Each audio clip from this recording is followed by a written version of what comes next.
క్రిందటిసారి అక్కడే ఇచ్చారండి. ఈ ఎండలో పడి తిరిగి కళ్ళు తిరిగిపోయి అసలు పొద్దుట ఒక ముసలావిడ పడిపోయిందండి. ఇప్పుడు నా పరిస్థితి అట్లాగే ఉంది. ఇవ్వండి మా అమ్మాయి. ఏదో అక్కడ ఇస్తేనండి మాకు బాగుంటుంది కదా, ఎంత ఇచ్చినా ప్రాణానికి సుఖంగా ఉంటుంది. ఇలా ఎండల్లో పడి తిరగాలండి, మాకు కాదే కదండి.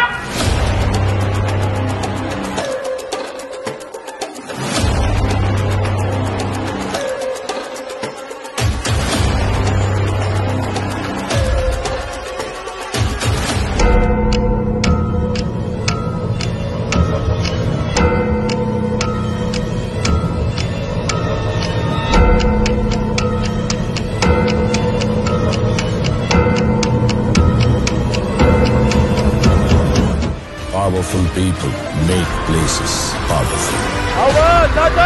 జూన్ 4వ తారీఖు దాకా ఓపిక పట్టండి. మళ్ళీ మీ బిడ్డ ప్రమాణ స్వీకారం చేస్తాడు. ప్రమాణ స్వీకారం చేసిన మొట్టమొదటి రోజే మళ్ళీ వాలంటీర్లు మళ్ళీ ఇంటికే వచ్చి పెన్షన్లు ఇచ్చే పరిస్థితి మీ బిడ్డ తెస్తాడు అని ప్రతి అవ్వకు ప్రతి తాతకు ఈ సందర్భంగా చెప్తా ఉన్నా.